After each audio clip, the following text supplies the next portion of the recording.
Well, hey everybody, it's Sandy and welcome back to my channel dedicated to helping you advocate for your own health one topic at a time. So guys, it's day 10 since I had the surgery on the base of the thumb joint where the thumb meets the wrist, and that's the CMC joint with the tendon transfer. So last video, I showed you guys this half cast sort of monstrosity that I had on my arm. That came off today and this went on. Yeah, so first of all, I just want to say thank you so much. I see I've got some new subscribers, and if you haven't subscribed to my channel but you find the content is helpful, I hope you'll consider subscribing. Please share with anybody who might find the content helpful. Most of you know already, I don't load my channel up with all kinds of affiliate links.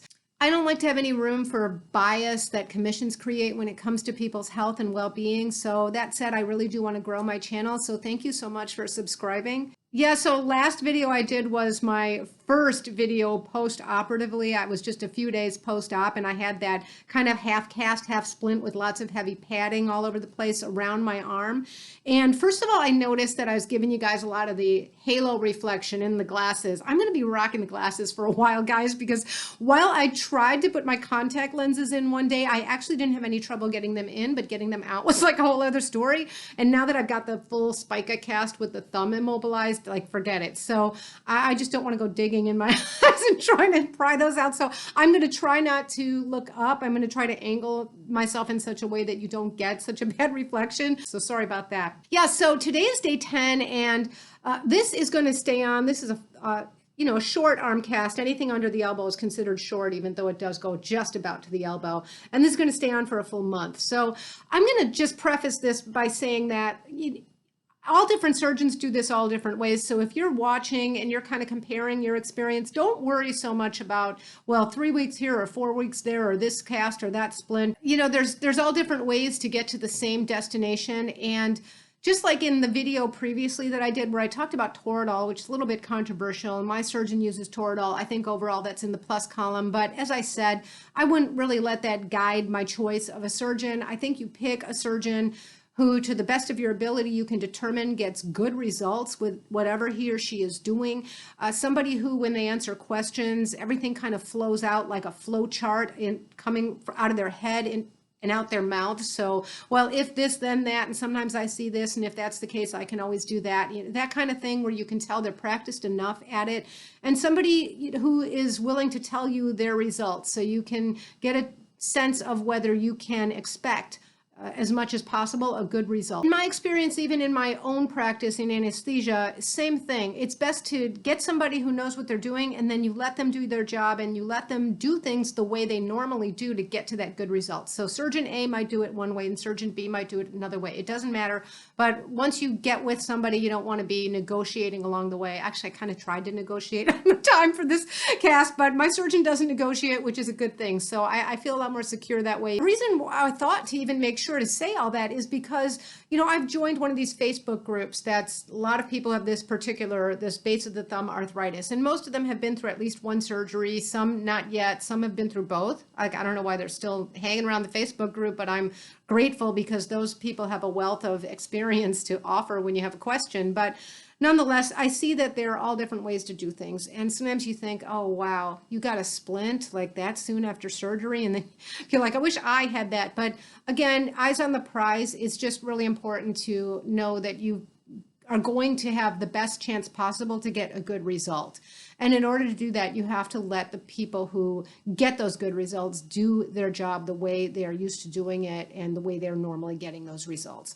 So I, as well, in the operating room, like when I meet a patient in the pre-op room, of course, I want to hear if they have any experience with anesthesia, any particular problem with a particular drug or a kind of an anesthetic, and I'll take all that into account. But in the end of the day, if I'm responsible for getting us safely to a destination, then I'm driving. And I don't tend to negotiate with my patients. So I respect it when I have a surgeon who doesn't negotiate on my care here. So enough said, every surgeon does things differently. In my case, this stays on for a full 4 weeks.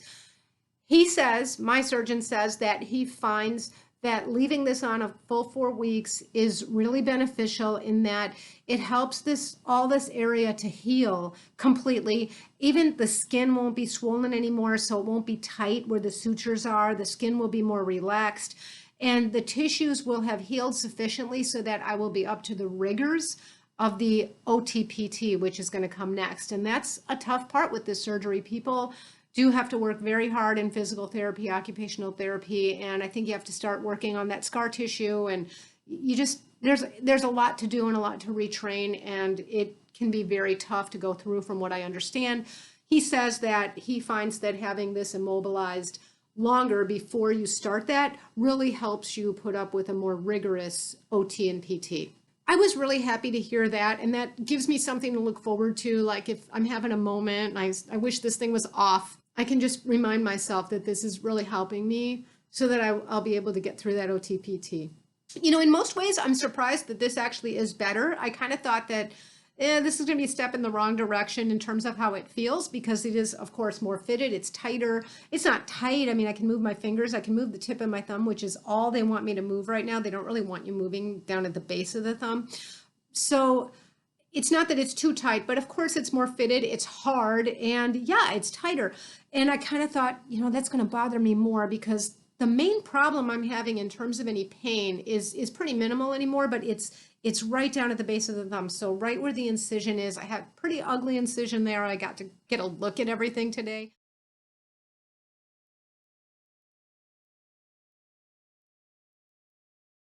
So that area burns a lot, and I think it's just the nerves at where the incision is. Those nerves have been cut, and now they're trying to find each other. All the nerve endings are trying to heal, and sometimes you get some neuropathy and some burning in that spot.